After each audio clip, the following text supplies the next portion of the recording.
Hey everyone, Mark here with the Jungle Gyms podcast. This week we're learning all about Italy, but help me out. I'm trapped in the pasta. I need to be rescued.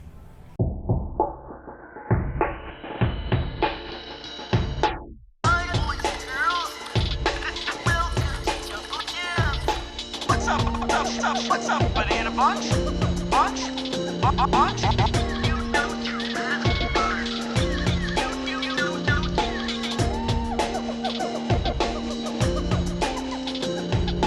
Welcome to the Jungle Gyms podcast.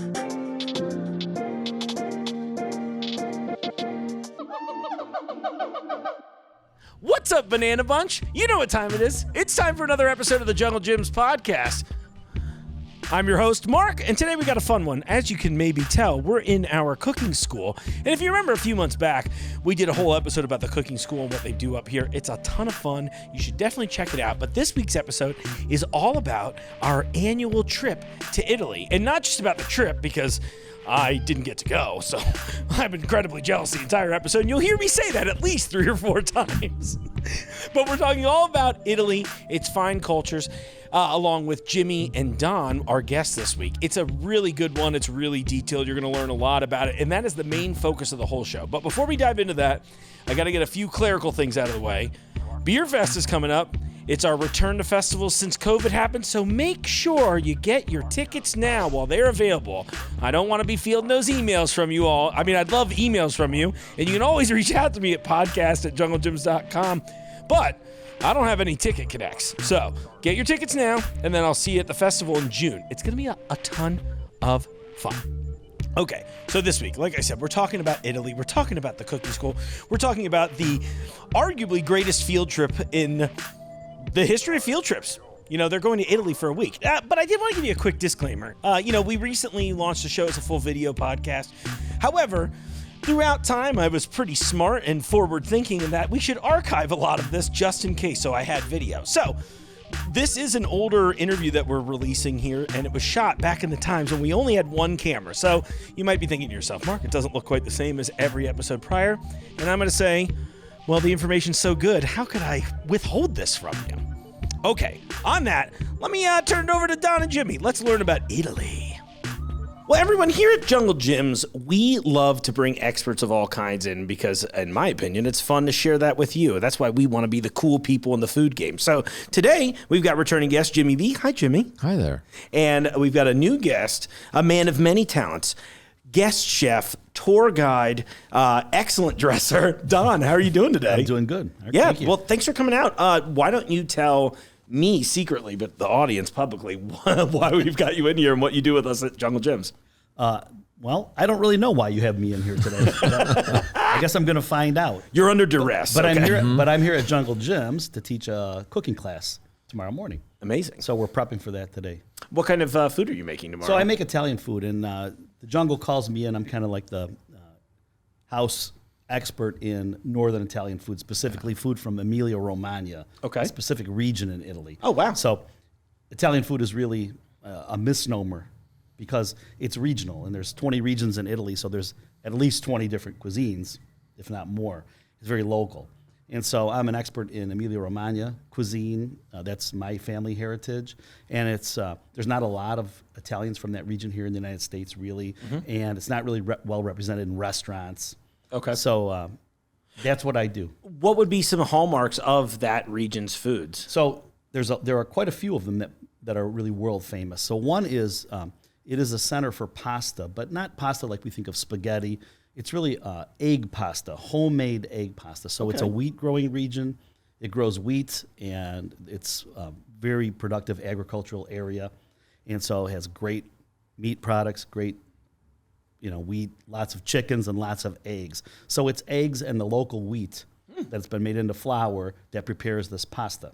Yeah. And so from anywhere from noodles, simple noodles like tagliatelle, to stuffed pastas. And the most famous one is tortellini. Okay. So you probably heard of that. Sure. And slightly tortellini familiar. in Italy is a very specific term, but there's just dozens and dozens, if not hundreds, of different pastas made with egg dough. So that's one cooked aspect. But then it's also a famous region for cured meats. Oh. So salamis and prosciutto. You probably heard of prosciutto and cured meats and pancetta, and all these things. The pig is very important in the local cuisine, in the local economy. Right. And so that's cured meats is another really important aspect of the cuisine of that area. It's very It's rich. amazing. But there's more, right? I mean, Emilia-Romagna is sort of the quintessential.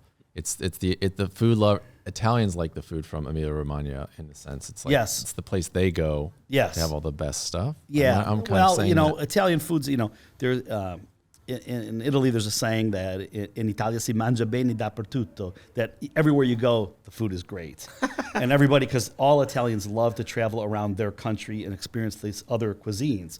But in Emilia-Romagna it's kind of famous and agreed upon by Italians that it's like this, maybe the highest level cuisine. It's certainly a rich cuisine. So there's a lot of butter and pork fat, dairy. So it's a very robust, rich cuisine. But it's like a food destination for Italians and certainly for international travelers. People go there to eat. So Yeah. Parmigiano is from Emilia-Romagna. So Parmesan cheese, the true Parmigiano Reggiano, is from Emilia-Romagna, right? Balsamic vinegar. Yeah, balsamic vinegar. Aceto Playing all the balsamico hits. di Modena is right there. So all these, you know, world famous now products are right in that region. So it has all this. It also has a beautiful seacoast that is filled with varieties of Adriatic fish that are available not everywhere, you know. And so it has that as well. So it's just got everything. And it's got mountains, seacoast. There's more. Bolognese sauce. Really? Right? Yeah. Yes. So the Amazing. capital of Emilia-Romagna is Bologna. And Bolognese meat sauce, another world famous thing that's Right. from that area. So there's Taken and co-opted here in the Yep. States. exactly right, and it's usually been bastardized, if I can say that. Of course. And Say it's whatever you'd It's not like. really true. So one thing I like to do here at the Jungles when I teach a class is to show them how it's really done, or what the real original version of a recipe or a dish would look like. That's something we try to do here. I love that. So as you can see, when I met Don, I said, "God, this guy's great. He knows so much about food." I mean, I love Italy also, but it was just a marriage of interests and friendship. And so he came to visit me, and I brought him to the Jungle because he's like, "I heard your family has something to do with some kind of grocery store or something. Someone mentioned something about something." A little family grocery store is what I had in my mind before I'd seen it. So we popped over here and we walked around, and then I introduced him to Lee in the cooking school, and the two of them eventually hit it off. And so Don teaches this fantastic course, and as you can see, he's just educated us a little bit here about stuff that we don't even realize is going on with Italian food. And so now he leads a trip over there. So again, that's why I wanted to bring him in here. He's a wealth of knowledge, and he's led this trip to Italy for Jungle Jim's customers for 10 years now. That's crazy. And he brings people right to the area we're talking about, which is you live there half a year. Yep. And so he brings you to all the places he goes to get his meats and his cheeses, and he just shows you what it's like to live in a small Italian town. And it's fantastic. It's Italy off the beaten path. So it's not an Italian trip you're going to be able to get anywhere else. Right. That sounds incredibly unique and interesting. In fact, I warn people, you know, before they sign up, I say, you know, I got to give you a disclaimer here. You know, when you get back, you're not going to be able to tell anybody. They're going to say, "Where'd you go in Italy?" And all your answers, nobody's going to know where they're at. You're not going to Venice. You're not going to Rome. Sure. You're not going to Milan. You're going to these small towns that I've discovered kind of in my life with my friends and my relatives, places that I thought were really representative and, as Jimmy said, off the beaten path, which is what we took as the name of our tour. Yeah. So we go to like crazy things that you wouldn't be able to find as an American tourist. One comes to mind is the Sagra. So we go to, Sagra is basically a food festival. Oh. And so right. every town has a food festival at least once a year to showcase their local products, or it could be an agricultural product, or it could be a dish. And all the people from the town come, and then people from other towns come. And it's like this outdoor, kind of a summer festival. Yeah. But it has a very strong focus on food. So you eat on real plates. Even though you're eating in a tent, it's like you're eating on real plates. And it's really nice. And there's wine paired with the food. And it's just a high level of experience food-wise. But here it is. It's all volunteer help at a local town. One we do on the trip in the past was the Asparagus Festival in Altedo. And they have a special asparagus that they grow there. And every dish on the menu features asparagus, including the desserts. If you remember, there's asparagus ice cream, asparagus cheesecake. I love this so much. That sounds so cool. incredible. Yeah, and incredibly unique. It makes sense that this would be something that we would be involved with here. You know, Right. That's amazing. Well, obviously, you know, I know you mentioned before that we took a little break for COVID. If anyone's heard of that. But what's on the docket for this year? Anything particularly that you're particularly excited about? Well, so the trip, you know, in fact, somebody asked me back home in Joliet, where I'm from, somebody said, I'd like to go on your tour, but not this year. Do you have the itinerary for 2023? I said, well, no, I don't have that yet. We're busy with 2022. Sure. But I said that preferably the trip doesn't change because we find these great spots. We want to keep them. We only change if, God forbid, you know, somebody passes away, somebody retires, or some other circumstance where we can't go and do that anymore. You know, that's the thing about this. It's very local. These are family-owned things, so things can change, especially during times like a pandemic that we had. So we really, even for this trip that's coming up, it's not 100% nailed down yet. All our stops. In fact, I'm going to go to Italy in a few weeks to kind of make sure to finish my preparations and make sure everything's on board for this year. So, but highlights of the tour are one day we go up to the mountains. So Emilia-Romagna is, the west side of it is the Apennine mountain range, which extends throughout the whole entire Italian peninsula. But we can drive just an hour from the valley up into the mountains, and then it's like another world, different climate. And the woods are filled with wild mushrooms, wild edible mushrooms. And so we go to a restaurant that they're all about mushrooms. And so it's just really crazy to see dish after dish after dish based on many, many different varieties of mushrooms, you know, and they're all have a different flavor. It's really... That sounds magical is the word that keeps coming to my head the entire time. Yeah, it's pretty great, you know, and you think I've been doing this for 30 years or so. Sure. Every year. And as Jimmy says, I spend a pretty good portion of a year there every year. And I never get sick of it. It's just wonderful. Yeah, I'm like, why do you come back? Right. That's always hard when you come back from Italy and you're in the airport and you're like, I guess we'll get Subway. You know, it's like it's like Hard slamming stop. down it's like dropping out of heaven. Yes. I get to see him, like Yes. mallet in hand, like, all right, we're going to Subway, kids. What are we gonna do? You know? Yes. We're back in America.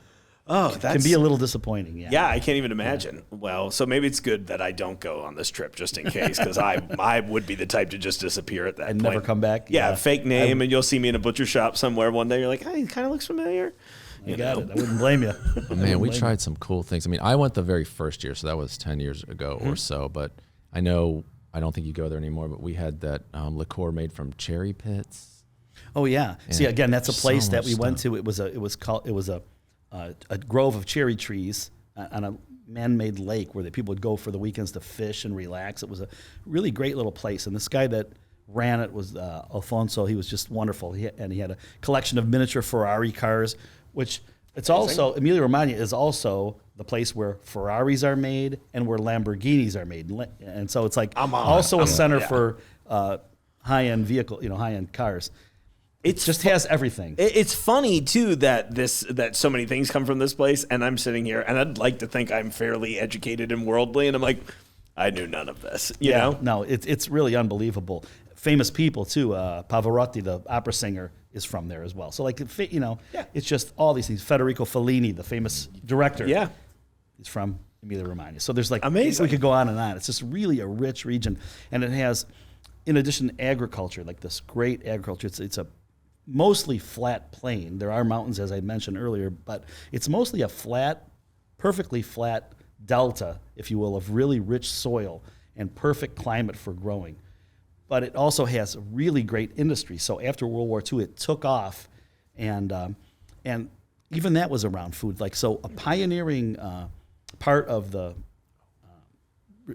this development of industry after World War II was the idea of having a cafeteria in the workplace where workers could eat their lunch that they're so used to and not have to go home for that. So when it was agrarian, everybody worked in the fields, you just walked back to your house and had your wife make you this unbelievable lunch, and all the farm hands ate this great lunch, took a little nap, and then went back out to work.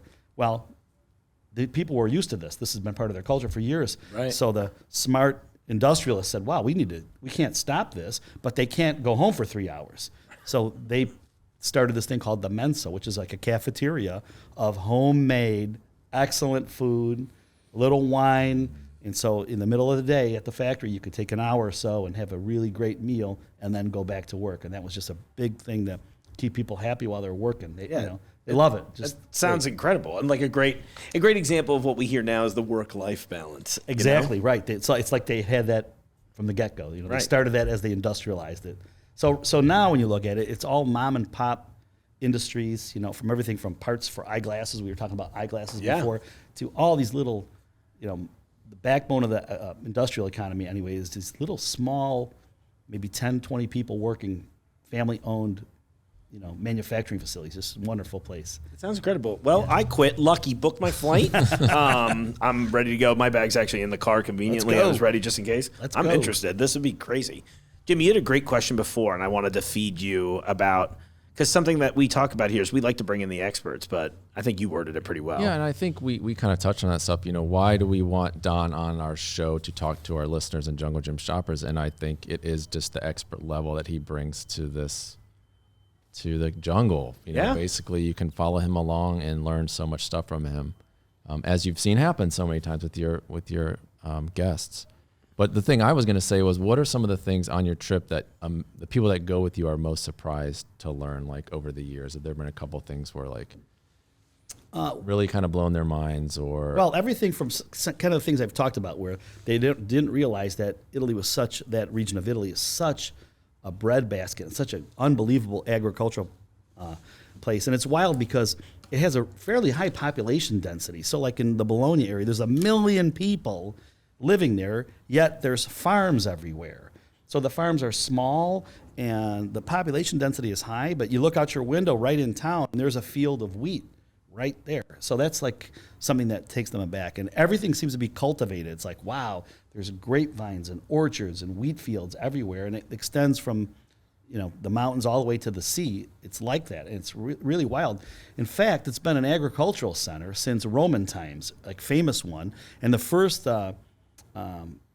manual of agriculture ever written in the Western world was written by, who's the Roman author that wrote, I can't think. Yeah, I'm out on that one. Yeah, I'm like, I'm still stuck on Parmesan cheese. Last name, but not the first name. Epic poet, Virgil. Virgil? Yeah. I'm glad I didn't say it out loud. That was not my guess. We might want to check. We might want to fact check that. That's fine. Send me an email, podcast@junglegyms.com. Yeah, and so one of his early writings became a manual of agriculture. That's just how long this has been, this center of agriculture. So people come there and they just, I think that they're taken aback by that and the industry as well.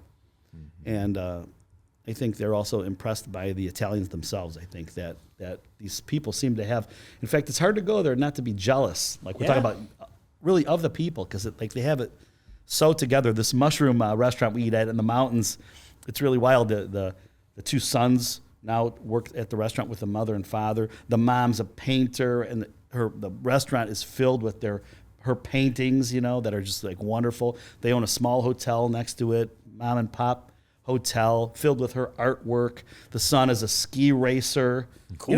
So they just have everything, and they're just it's like, wow, these people have it going. And I think from an American standpoint, we always think, oh, America's the best and we have everything here, but there are other places where people really like where they come from.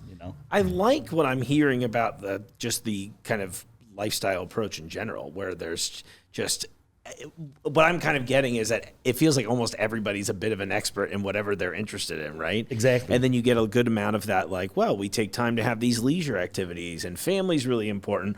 And you touched on the variance between that and American culture, and I feel like American culture just says those things, but we don't really do them as well. And so one of the things that's been eye-opening for me just in the last 15 minutes you've been here is just like, oh, yeah, we should do that. I have a lot of European family, and so now I know why they're always making fun of us. Right. And they, with love, of course. Yes. Mostly Gregory. But no, seriously, I'm really interested in that as just from a cultural standpoint. Yeah, absolutely. And it's something you see. Their expertise is something that's really people, appreciate that.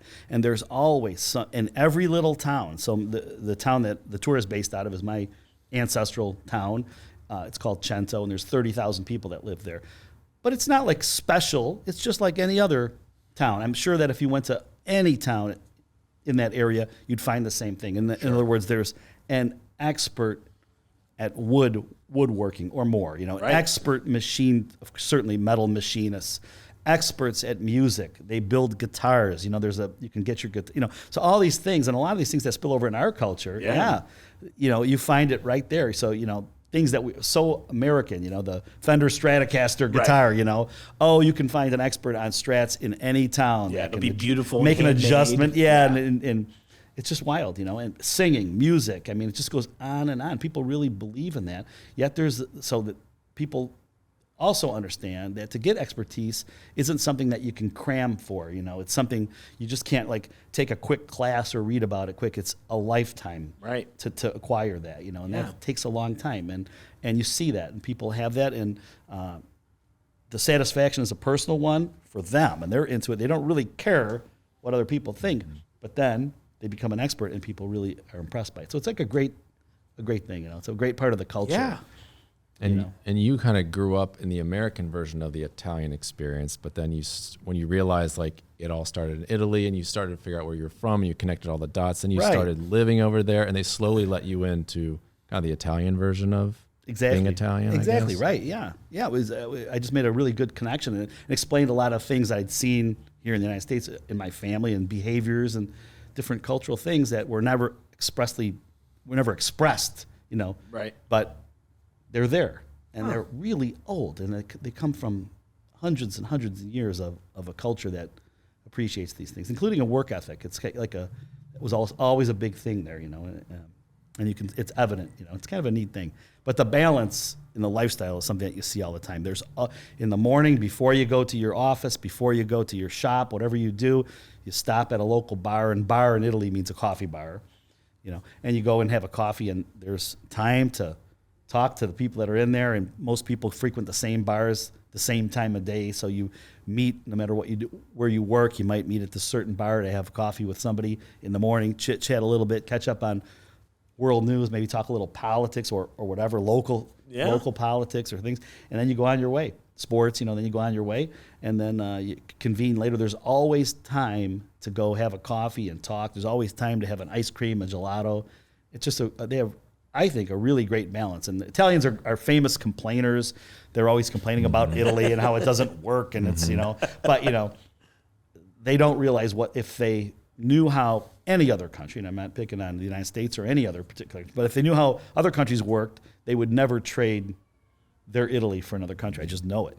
They would be homesick and say, no way, I like it. I'll take it. I'll take all the problems. Yeah, of course. Because it's really pretty good, And they do have problems. There are, one thing about going to Italy that you notice right away is you wait in line for everything. Really? You wait in line. And somebody's actually quantified that at one point. They said, the average Italian waits how many years of his life or her life in line, which in America, we don't do that. So an example is getting money. Now they have ATMs everywhere, but if you went to the bank for a simple operation, just maybe a withdrawal or a deposit, that's like a half hour or 45-minute ordeal, depending on how many people are in front of you. Yeah, right. And they're just surrendered to that. It's just, that's how it is. Yeah. The post office, that's an hour. That's an hour. You're going to the post office. Have a coffee first or have a snack first because you're going to be there for a while. So it's that kind of thing. But it's just the culture. Yeah. And for an American, if you're not tuned to that or not flexible, you would have a hard time. Most of my friends here would have a hard time living in Italy and being able to deal with that kind of, what is this? Wait, Yeah. I am kind of curious about that. Is it like an infrastructure thing? I mean, why is there so much waiting? I don't know the answers to that. Jimmy, what do you have an idea of why that's the case? It just evolved like that. Interesting. Yeah, and I think maybe back in the day when it was more agricultural, there was more time, and people didn't really, there wasn't a big hurry. Yeah. But it is really unbelievable the time, short time scales like waiting in a bank, waiting in line, or checkout at a grocery store. I mean, it's so long. Right. To getting longer time scale events like having construction, for example. So, my cousin wanted to build a new house. I think it was like 5 years for a new house. That would have been a 3-month project in the United States. 5 years to build that house. Wow. Right. Legal proceedings. Oh my God. Okay, That's the bureaucracy. The bureaucracy, red tape, So if you think you're going to sue somebody and get that money, it might be 20 years. It's just, it's crazy. Well, I'm thinking now about like building the house. I'm assuming there's a bit of an art to it. So I'm thinking there's probably a little bit of that too. There's a lot of that. Where it's just like expertise takes time. Right. It does. And you compare it to like the way we build homes here now, which is like, all right, well, we 3D printed this wall. You know what I mean? Like no one's hands on. And I would argue that, not that people here don't care about the craftsmanship, but I feel look, this is why I look at Italian guitars and cars and things of that nature, because I know that likely one person at the end of the day was looking at this like, this is my baby. You know what I mean? Exactly. And I would say that that's something we've kind of lost in American culture sometimes. Exactly. And they have that. And that is something. That really is something. And, home construction is like that. And they always say the homes are built for hundreds of years to last, not just your lifetime or less, Exactly. So it is a big difference, yeah. That's so cool. You see that in everything, yeah. What I keep hoping personally through this show is that when we hear stories like this, that everybody listening is going, oh, maybe we should take a little more time for ourselves. Maybe we should be a little more patient. Maybe we should focus on this kind of artisan, not just labeling something artisan, but actually take the time to make it and be willing to wait for it. Right, exactly. And to bone up on how long it takes to, first of all, prepare yourself to be able to do that. American author wrote a book, 10,000 hours. It's like, if you want to be an expert in anything, first of all, you have to have 10,000 hours in. Yeah. And those are years. Right. That's years and years and years. So, but those are great lessons. And when you travel, that's why I recommend people to travel, not just on my tour, but to go to other countries, in Italy in particular. But it's like you come back and you're like, wow, you take these lessons, you bring them back and say, I'm going to incorporate some of these aspects into my life here to improve the quality of my life. Because it seems like it's a little more, it's just really fun to go meet your friends after work for a glass of wine, a little snack on the way home. And it's only a half-hour thing, but it's a big difference in your outlook, and it really helps your day. It's really nice, Yeah. So, well, especially when you start looking at your life in a grand scale too, where you're like, how many hours did I spend not doing that? Probably years of your life. And now it's like, oh, I can adjust now. And how much happiness did I derive from that? And then in turn, it's an experience thing. I'm with it. This is great, Tom. Oh, yeah. Well, I'm leaving with you today. Okay. It's well, come so on. great. It is really, and they do it on, again, I keep bringing up time scales. You can tell I'm a physical chemist and I talk in a little bit geeky terms. But please do. Shorter time scales and longer time scales. So, for example, the work week. So, again, Americans, it looks like, wow, it's Sunday night. It's time to do laundry, get ready for Monday morning, go to bed early because we got to work. And then it's all work all week. And then Friday night, okay, you get to go out to dinner, you get to relax. Sure. And so but during the week, it's like work. That's for a lot of people. When I worked for a Fortune 500 company for years, so I lived that too. Yeah. But I incorporated during the week, like the Italians would, fun events. Like, why can't you go to a movie on a Monday night? Sure. Why can't you have people over for dinner on a Tuesday night? Why would you not do that? And in Italy, they do that. So they also have busy work schedules, and it's changed a little bit during the years with both parents working and a family. But they seem to have time for fun things during the week. And then on the longer time scale, here it's work for the retirement. Right. And then when I'm retired, then I can do it all. Yeah. And that's not guaranteed. Nothing's guaranteed. Right. So they, all during the year, they're not going to wait for retirement to go, have fun. Yeah. So it's the kind of thing that we need to take those lessons, I think, and we'd be better for it.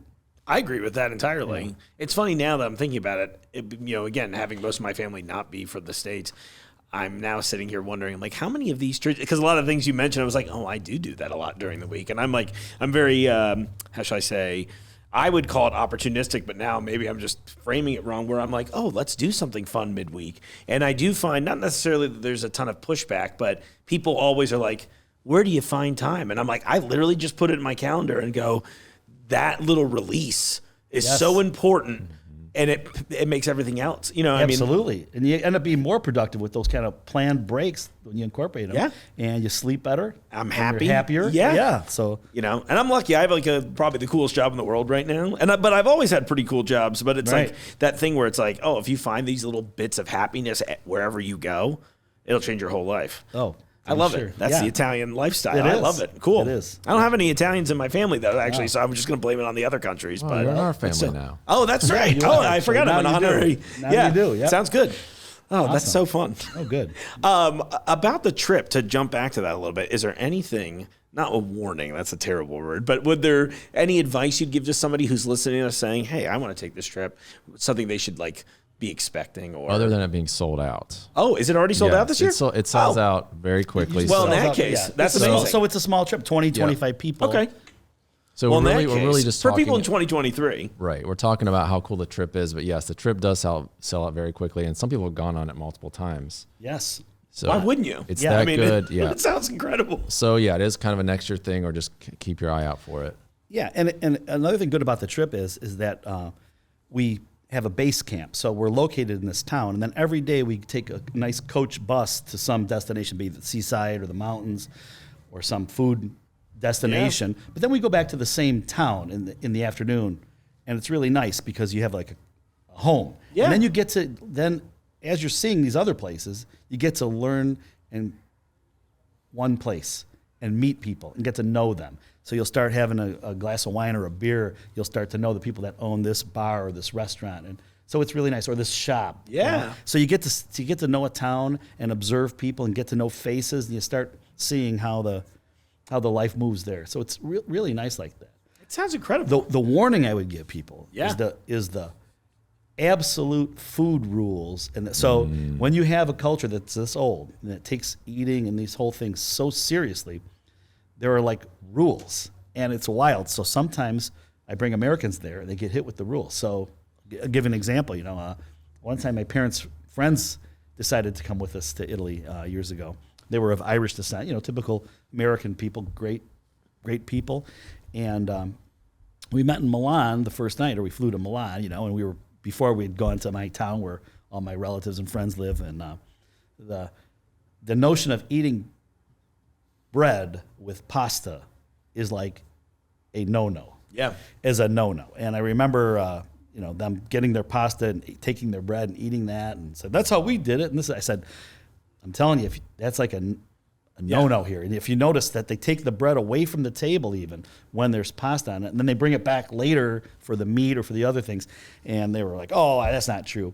And a couple days later, we were at my aunt's house, and we were eating these tortellini I'm telling you about that are just a wonderful handmade. She took all this time to make, and this beautiful broth that she had made, and we're eating this perfectly balanced dish, and my friend, she took the piece of bread, and I'll never forget, she got a finger in her face. And, of course, she couldn't understand what my aunt was saying, but she said, how dare you insult me with that bread? Drop it.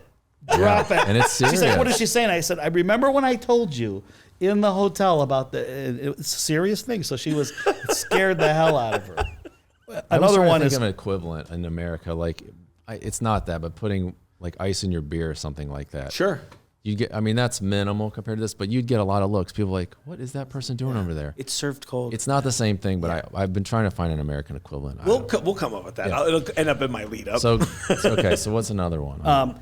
Another one is cappuccino. So cappuccino, everybody loves a cappuccino, espresso coffee with a steamed milk on it, great thing, That is a breakfast, almost food in Italy. So that's like something that's for breakfast only. And after about 10 in the morning, 10:30 at the latest, you wouldn't think of ordering one of those. So the idea of having that as your coffee after your meal at night is unheard of. And you'll get big looks from that, And would they even serve it? I don't even think they would serve it. they'll argue with you, it depends. And now if you're in a tourist place like, Rome or something, they're used to Americans coming, so they would serve it. But in a lot of towns, they wouldn't serve it. They wouldn't serve it, or they'd certainly They'd talk you out of it, or talk you out of it. And would they serve? Now you mentioned like having coffee after dinner. Would there be like a regular coffee available? Oh yeah, Okay. But when we say regular coffee, that's an espresso, Right. But everybody has a coffee after eating. Awesome. But it's just the espresso. Yeah. It's the milk included in Sure. the cappuccino that's the concern to the. Yeah, the amount of milk, the quantity of Okay. milk. So there's also another coffee in between that. There's the cafe macchiato. So a cafe macchiato is the espresso coffee with just a little spoon of dollop, if you will, of steamed milk on it. Okay. So that's something that's like acceptable all during the day if you like to have milk. But a cappuccino has a lot of milk in it, so it's like it's like cereal and milk almost. Without this, it's just a breakfast thing that you take with your and breakfast in Italy is also another thing that I was reading an article a few years ago about the healthiest countries in the world, and Italy is always number one or number two healthiest country in the world. But they had analyzed every one of these healthy countries, what the people eat for breakfast. And some of these healthy countries are Japan, and some of these people eat seaweed for breakfast, or they eat yogurt for breakfast. All these things that you would think are healthy. But Italy, and this is about 5 years ago when they were the number one rating for the healthiest, they analyzed their breakfast food, and basically Italians they have a cappuccino and a donut. Now, we would think, well, a donut? Right. That's terrible. But they don't eat 2 donuts. Right. They don't eat 3 donuts. They would never even consider that. But they have 1 donut or 1 sweet roll or a piece of cake. So the breakfast item often looks like a dessert.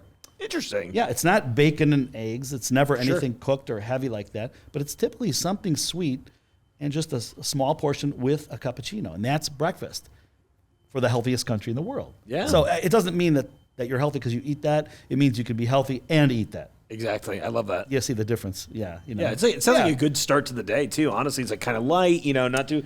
I feel like, again, American breakfast tends to be kind of a heavy meal. We like bookend the day. It's like starts high, kind of dips a little bit in the middle, and then ends big, too. Exactly. No wonder we have a growing obesity problem. Well, it's a concern, But the thing about that breakfast is, I always tell people, when you go to Italy, get into it. Get into the flow. Do what they do. Right. I know you want an oaked Chardonnay with your, wine. Don't do it. Get whatever wine they're drinking. Do what they do, and just see how you like it. Because these are not things that somebody just decided last year. There's not a marketing reason why we all do this, like sometimes happens in the United States. These are century-old traditions, Sure. So get into it, And I think that if you do that and you eat this kind of light breakfast, you're so hungry for lunch, and lunch tastes so good. And lunch is typically at 12:30. Like the whole country stops at 12:30 and eats this great lunch, and it's just so good because you've had kind of a light breakfast and you are ready to eat. Sure. And it's just great, in the middle of your tourist activity. That's just wonderful. Yeah, and I love that. I think that's a great comment, too, because now I'm thinking, I'm like, I do find a lot of people want to go travel, and then they're just like, I just would like home again now. I'm like, well, why, Yeah, travel should be a little uncomfortable. That means you're giving up what you're expecting to happen, and you're having to change a little bit. That's the pillows. You talking about the pillows? Well, any of it. So the pillows in Italy. I'm already curious. The pillows are about that thick, and they're a little hard, And Americans immediately, the first time they go to an Italian, they want more pillows and elevate their head, And so it's different. Yeah. And again, go with it. Get a little bit out of your comfort. Try try that hard pillow. Yeah, for sure. And it's at least something to talk about, and then you've experienced it. Right. You can go back. Then you don't have to adopt all the things, but you might adopt some. Yeah. You might not. So I look at it always like, I love. That's a great way of saying it too, Jimmy. It's like be a little uncomfortable in those settings, and try it. I think because there's vacationing and there's traveling, and I think vacationing is you're trying to have a comfortable experience. Yeah. Everything's predictable, but traveling is when you're getting out of your comfort zone, and then you come back changed, and you come to a place. I don't want to tie it back to the jungle, but you come to a place like the jungle and be like, oh, now I know what these. I never went down this aisle, but since I went to this country, I'm going to cruise down this aisle. Yeah. And you see things that you saw over there, and then you can incorporate them into your everyday life over here. Oh, yeah. It's like hands-on education. It's education. It's an education. Yeah. That's a great change. And you never know how you're going to come back changed or how we'll be affected, and that's the fun part, too. I find the older I get, the more I want to have like a growth experience. I'd rather travel than vacation. Although I'm sort of thinking back now, it's like a lot of our comfort vacations growing up always bored me. I'm like, wow. So what's going on? I was like, I'm not learning anything at the sand except for whatever book I was reading to pass the time. Exactly. I love this. Well, I'm going in 2023. Yeah. It's official now, folks. I'm good. Saying it here. Good. I can't wait. Please keep emailing my employers to tell them I should go. It's just great. It's great to see all this stuff. Yeah, the trip is great. I think Gelato is from Emilia-Romagna also. Of course. Yes. So Gelato. So it's the world headquarters for gelato, and all Americans know at least what gelato is, and decadent, rich, delicious. Yeah. Oh my gosh! But healthier for you. Healthier than ice cream. Really? So it's actually another aspect of Italian genius that the way the recipes are, there's much less fat in gelato than there is in ice cream, yet it seems creamier. Absolutely. And it has to do with the incorporation of air in the process. So from the recipes to the machines used to make that, which are all centered in Bologna, Italy, they've come up with like the great one, another of mankind's great things. So right. I mean, everything is from there. All these great things that you hear about that are Italian, many of them are from Emilia-Romagna. It's just really amazing. It's an unbelievable place to go to. And it was really off the radar. It's just now kind of getting It's on off the the radar. it's off the radar. I mean, for years it was, and now it's starting to. So now, and even like Asians are coming now, and it's like, they're like, wow, what is this place? And they love the food, which is interesting because I have a 13-year-old daughter who has spent much of her life in Italy, went to school there, and she's completely bilingual and bicultural and Italian, but now she's like loves all things Asian, and she's bored with all this Italian stuff. She's looking for this Asian thing. But I remind her that the Asians come, and they think that tortellini and broth, homemade like that is like one of the great things. So it's interesting that they appreciate that. So really cool. It is. Wow. I kind of want to come to your cooking class now too. You should. How often do you do them here? Once a year. Once a year? Yeah. Oh, perfect. So good timing on my Yeah, behalf. we time it so it's a couple months before the trip. So we usually have a meeting about people who are interested in going on the trip or have already signed up, and then we have a debriefing and I answer questions of logistics and what they might expect. But I like the trip incredible. to be a little bit of a secret for them, and again, kind of an American thing is to have everything planned out. Right. Everybody wants to see what they're getting into and this and that. And it doesn't function like that there when you're especially when you're off the beaten path, because the weather could change what we're going to do. Yeah. A family might have a crisis. So like things could change at the moment, which is like kind of the beauty of seeing the real Italy like this is, you go around a corner and there's an orchestra playing on the street. And people are mad at me like, Don, you didn't tell us the orchestra's going to be here. I said, I didn't know about it. It's like, there, and then, that'll happen. And the next night it's, wait, there's no orchestra. And people get mad. Where's the orchestra? I thought the orchestra played here. I said, that's just, They did yesterday. That's the wonderful kind of spontaneous, impromptu nature of Italy that makes it also fun. Right. It sounds incredibly exciting. Yeah. I mean, I love the idea of And it's going somewhere and you beautiful. never know what you're going to expect. It's just like that. I mean, it is a hoot, and the people are warm. The town's beautiful. It's a beautiful place. It's just so great. Yeah. It's a great trip. Oh, man. It is. All of Italy's great. I agree with you. I think Italy's such a special country.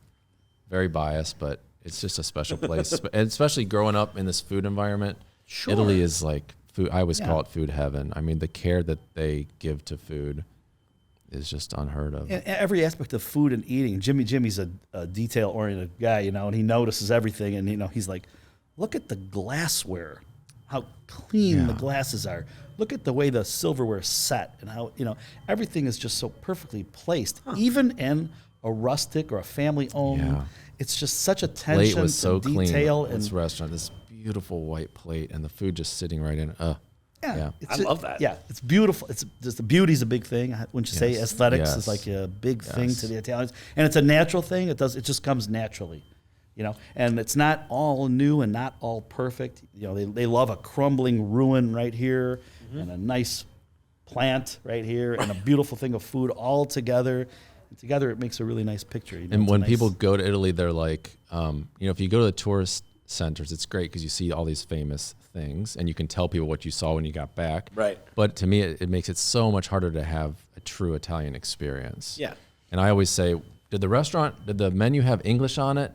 Like, don't eat there. That's one of the Yeah. clues. If there's anything like that, do not eat at that place because they're just going to be pandering to you, Sure. to what they think your tastes are Yeah. and all stuff. And It's like it's nice to see the Coliseum from the window of the McDonald's across the street. Yeah, that's Yeah. not. yeah, and you want to see those things because Yeah, of they're course. wonderful. You have to see them. Of course, yeah. But- But it's like now like hearing all of this, I'm sitting here thinking like, oh yeah, that's just framing for the people who probably would be apprehensive about taking a fly. I don't know. I'm a fly by the seat of your pants kind of person in general. So you would I'm like, love it. Yeah. If right now you were like, do you want to go today? I'd be like, yes, but cancel the meeting. I'm going. And that's just who I am as a human. So I'm hoping, that's also my role here, right? Is that I'm hoping I can encourage people to be more like that, where I'm just like, yeah, just try it, whatever. It's like, if it's a bad experience, it's like 2 seconds long, and then that's it. And then Yep. you don't have to do it ever again.